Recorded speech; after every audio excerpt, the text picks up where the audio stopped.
Saat lewat, loh apa ya kata saya, ternyata di atas pohon itulah Mas ya, ada sesuatu sosok yang memang itu nggak tahu ya, dia itu kan hadapnya ke timur Mas. Kan kata teman saya ya, memang di jembatan Suramadu itu pun katanya sering ada semacam makhluk-makhluk gaib. Wah, Kan soalnya kata teman saya itu kemarin, waktu yang cerita sama saya waktu pembuatan jalan tolnya itu ya, itu sebelumnya memang ada semacam pemakaman kuno gitu kan. Karena dibuat jalan tol ya kan, terpaksa makam kuno itu dipindah. Yang waktu Mas sendiri itu melihat makhluk yang kata Mas itu yang rambutnya panjang, Mas itu langsung bagaimana reaksinya? Kapan nyampe ke Madura?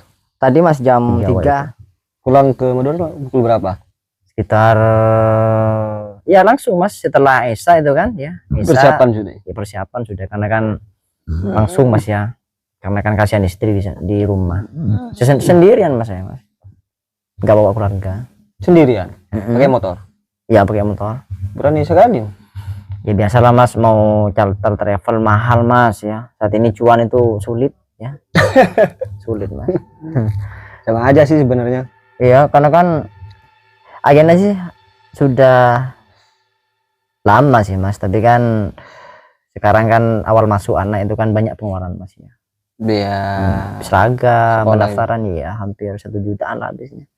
Ya biasa lah Mas ya, saya itu ke Jember itu cuma bawa uang berapa, 500 ya. Cukup lah untuk ongkos berangkat dan pulang. Nyampainya ke Madura pukul berapa sih? Jam 3 tadi. 3 malam. Jam 3 malam. Emang nggak takut sendirian kan dari Jember kan jauh namanya. Ya kalau perjalanannya itu kan sepenting kan kita bawa helm, mematuhi protokol, aman sih Mas ya. Seperti itu. Suramadu siapa kapal? Pakai Suramadu Mas ya. Kalau kapal lama lah, mungkin 4 jam ya, nyampe pagi kalau nggak lewat tol itu. Nggak istirahat? Nggak. Sama perjalanan? Nggak, langsung ya. Tapi nyampe di Suramadu Mas, baru bukan istirahat sih tapi nyantai ya, cari warung untuk ngopi. Karena apa Mas, kalau bahaya ya kalau capek badan ngantuk itu kan, kalau nggak ngopi sambil rokok dulu sebentar takut jatuh Mas. Emang iya. Kalau nggak dibawa istirahat. Memang banyak teman-teman saya yang nabrak tembok, nabrak pohon gara-gara cuma hanya ngantuk. Iya, kebetulan saya kan mikir Mas ya, kok nggak ada warung buka setelah di mana? Sebelum Suramadu apa setelah Suramadu? Setelah Suramadu, di setelah utaranya. Suramadu. Iya, utaranya Suramadu itu kan di pukul berapa sih nyampe lepas Suramadu? Jam kira-kira jam berapa Mas ya? Saya lihat di HP itu 23, jam 23.30. Oh, hampir pukul 12. Iya, di sana. Berarti barang-barang itu sudah pada tutup semua. Tutup semua. Tapi kebetulan alhamdulillah di sana itu ya enggak kan, soalnya kan biasanya warung-warung di sekitar Suramadu itu ya, itu biasanya enggak tutup. Ya namanya sudah Madura Mas ya, berani lah 24 jam buka. Ya enggak kan, soalnya kan yang sampean yang pulang ke Jember tuh katanya kan sudah tutup semua. Tapi kebetulan mungkin kebetulan buka, dan saya tanya kepada orangnya itu memang biasalah 24 jam buka. Itu cuma hanya satu warung itu. Satu warung itu. Dan lumayan lah pendapatan katanya Mas ya. Pendapatan itu dari pagi sampai siang lagi itu lumayan katanya. Yang punya warung. Di sana itu ngopi atau istirahat saja? Ya istirahat sambil ngopi lah Mas, seperti itu.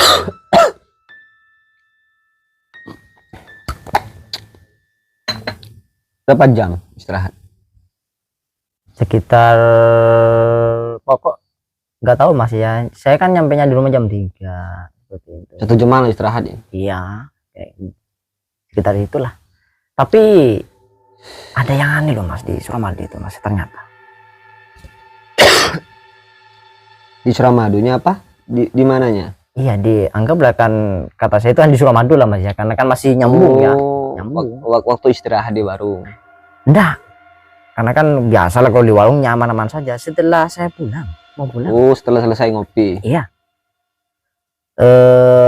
setelah selesai ngopi, serasa apa ya, sudah badan segar kembali ya, biasa mata sudah melek kembali, biasalah mas saya apa, nyalakan motor langsung berangkat ya, menuju pulang ke Madura seperti itu. Di sana itu ada sesuatu yang aneh mas, ternyata Gimana itu? itu ya, pokoknya intinya sebelum apa ya, kira-kira Berapa meter dari 5 warung yang sampean sendiri itu istirahat? 100 meteran mas, kira-kira lah itu. Oh, berarti sekitar Suramadu masih? Iya, kita Suramadu. Di sana itu apa mas ya? Apa preman? Atau Ya, apa? iya kalau kata bapak itu ya, yang punya warung itu bilang mas saya, mas hati-hati mas ya kalau mau pulang. Oh kenapa pak? Biasa masnya begal, kalau jam segini tuh begal. Tapi ini bukan begal mas. Iya. Setelah nyampe di apa ya, di 100 meter itu, di tempat yang saya katakan tadi, motor saya itu mogok mas, nyala mogok lagi, nyala mogok lagi. Kok bisa seperti itu mas ya? Karena kan apa, saya baru loh ya beli motornya itu. Kalau saya sendiri itu nggak berani loh mas kalau sendirian. Enggak. Iya, tapi mau gimana lagi mas ya, demi apa ya, demi sepupu lah, karena kan orang tua udah sepuh seperti itu mas ya, saya berani seperti itulah. Emang ada apa sih? Iya, setelah mogok ya hidup lagi, mogok hidup lagi. Karena kan saya kan nggak pernah apa ya, nggak pernah berhalusinasi untuk apalah, karena kan saya cuma apa ya, cuma Ya kan kalau mamanya sendiri kan nggak pernah takut kalau urusan bab gaib kan. lah iya. Tapi yang saya apa ya, yang saya khawatirkan tuh Kan begal intinya. tapi ini kok beda mas ya, suasana pun juga beda pada waktu itu. Saya juga kok bisa seperti itu ya. Ini apa? Makhluk gaib atau apa? Gaib. Lah setelah saya itu bosan ya, anggaplah benci dengan motor yang sering mogok, hidup mogok.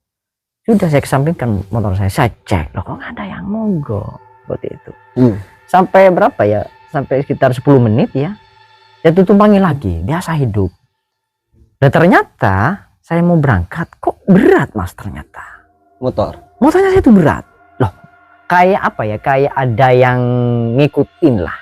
Seperti itu, ngeboncengin lah seperti itu. Dan ternyata mas ya, tidak ada sesuatu yang apa seperti angin, kok tiba-tiba ada satu pohon itu gerak-gerak seperti itu. Oh, apa kata saya? Ternyata set lewat loh, Yang nyaring. set lewat loh, apa ya kata saya? Ternyata di atas pohon itulah mas ya, ada sesuatu sosok yang memang itu nggak tahu ya, dia itu kan hadapnya ke timur mas. Rambutnya panjang, saya merinding mas ya. Rambutnya panjang dan kakinya nggak ada, jubahnya panjang putih seperti itu mas ya. Kayak dibolong kan, macam itu ya. Ya pokoknya seperti itu mas ya. Pokoknya kalau saya mau cerita ini nggak berani seperti itu. Pokoknya intinya Allah. aneh pokoknya mas ya. Ya enggak mas, soalnya kan kata teman saya ya, memang di jembatan Suramadu itu pun katanya sering ada semacam makhluk gaib. Wah, iya memang kata teman saya, tapi bukan posisi yang mas itu. Dan memang angker loh mas. Berarti pas pas jembatan yang memang iya.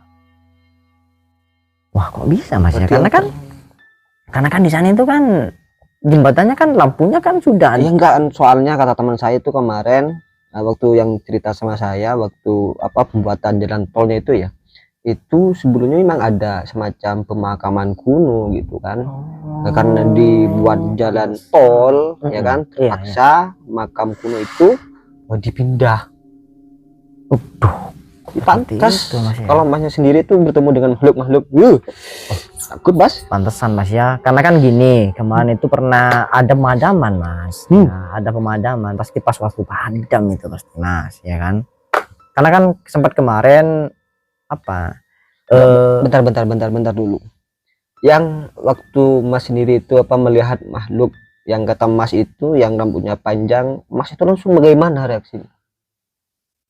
Nggak tahu lah Mas ya, intinya pokoknya Didorong langsung ya? iya saya dorong berulang Mas ya, tapi ya Allah, saya pokoknya apa ya, tinggal doa uduk lah yang saya nggak baca seperti itu. Ya Allah, kok bisa gitu Mas, ini bukan begal, mana makhluk yang mengganggu. Kalau saya nggak berani loh Mas, jalan sendirian di sana. Nggak tahu lah Mas ya, intinya pokoknya ya, saya nggak tahu pikirannya saya harus bagaimana motor saya itu bisa hidup kembali seperti itu ya. Saya dorong Mas ya, dorong sekuat tenaga Sampai apa jalan yang persimpangan itu ya? nggak tahu lah, pokok intinya Mas ya, sampai saya ngos-ngosan pada waktu itu nggak ada mobil lewat, nggak ada orang lewat. Iya, biasanya rame sih sebenarnya ya. Nah, mungkin iya kok. kebetulan saja. Kok bisa Mas ya, kan gini, biasanya jam segini itu kan ada mobil lewat, ada truk Banyak lewat, iya kan, banyak, truk bukan cuma lewat. ada mobil lewat, memang banyak di sana. Kok bisa sesepi itu menurut saya itu ya Mas ya, kan Iya kan cuma hanya 1-2 kan. enggak Mas, nggak ada, pokoknya sepi pada waktu itu.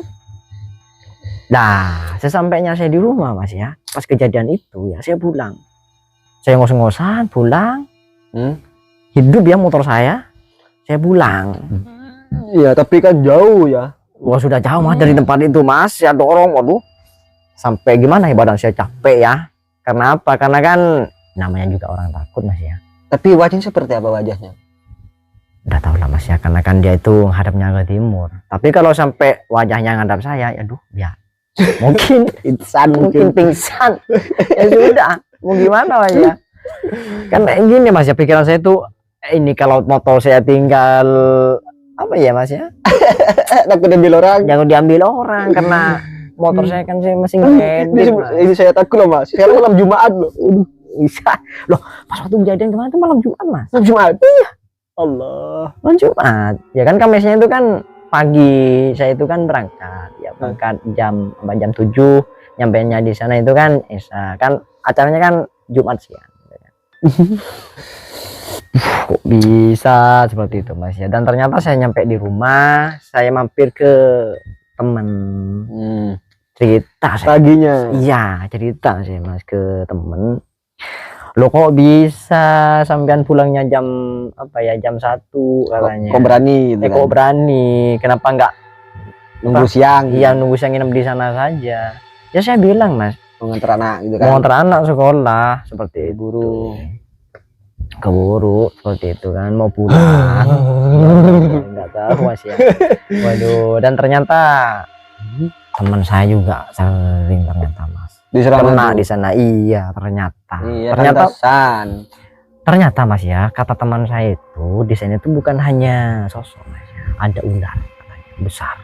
Emang kata teman saya itu bukan cuma hanya anggaplah kuntilanak yang seperti Mas Tomo ya. Ya emang ada ular katanya, dan juga ada apa ya? Ada pocong apa gitu. Saya sudah lupa.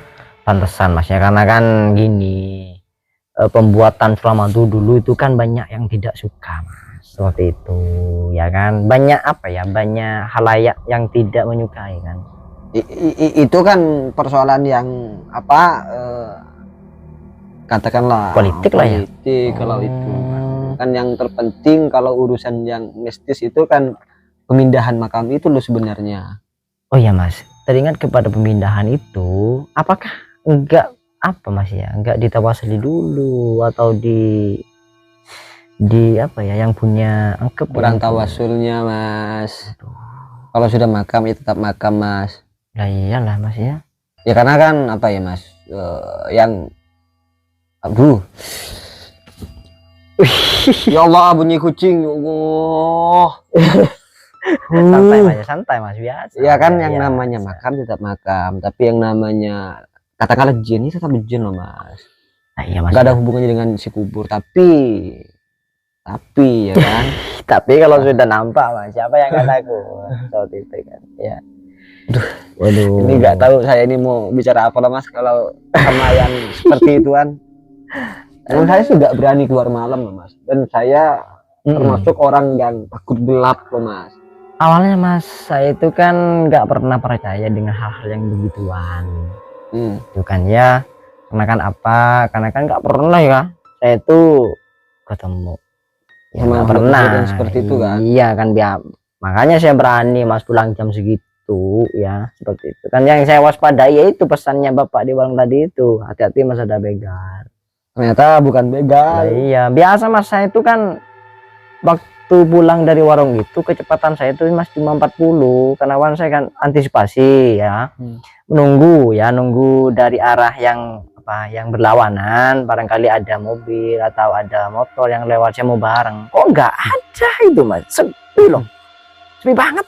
Ya kan Begitu. intinya kan seperti itu loh mas, artinya kalau misalnya kita mau keluar lagi perjalanan jauh dari Madura ke Jawa katakanlah ya, jangan sendirian gitu ya, kan mas, harus booking mobil mas ya. Ya, paling tidak booking mobil Mungkin. itu, walaupun pakai motor kan paling tidak 2 orang kayak gitu kan. Iya Ya karena kan antisipasinya juga selain makhluk halus kan, gal kata si pemilik warung itu. iya mas, memang kan awalnya kan saya ngajak apa ya, ngajak adik ya, karena kan adik itu kerja yang nggak mau seperti itu mas ya. Saya kan nggak apa, kasihan sama adik saya untuk cuti lah, karena kan dia itu kan setorannya banyak mas, seperti itu ya. Berani kan saya berangkat sendiri, karena kenapa kan saya 1 tahun 1 kali loh mas ya main ke sana itu, ke Jember itu kan ya, 1 tahun 1 kali ke sana ya. Kalau om ya ke rumah saya itu kan tiap tahun mas, seperti itu. Kalau sudah lebaran dia pulang ke rumah. Dia kan punya mobil Lah iya memang keluarga. seperti itu. Memang sempat ya om itu bilang, loh kok kamu sendirian, kata om. Ya saya bilang mau gimana lagi om, kata saya, karena kan keluarga itu kan anaknya sekolah seperti itu, karena kan saya kasihan. Dan juga istri saya itu kalau ikut mobil mas sering mabuk mas ya, kasihan juga saya, pusing ya. Biasa mas jam terbangnya itu kan kalau orang Madura kan seperti itu mas ya, Jarang pakai mobil, pakai becak yang ada. Iya, adanya cuma hanya mobil pick up kamu yang ada itu kan L300 itu udah tau lah mas ya. Kalau mau bercerita seperti itu wes lah ya, cukup apa ya, cukup pengalaman saya itu itulah itu kan yang jadikan pelajaran itu jangan keluar sendirian kalau jauh-jauh. iya. Kalau biasa kan mas ya, saya kan memberanikan diri untuk dorong motor ya. Mungkin kalau orang lain mas ya ditinggal motornya mas, saya mikir 2 kali iya kan. Waduh, Saking seremnya ya mas ya. nggak tahu mas ya, saya nggak mau berkata apa-apa pokoknya ya. Kalau saya mas ya ditinggal motornya pasti, ditinggal langsung pingsan. waduh ya sudah.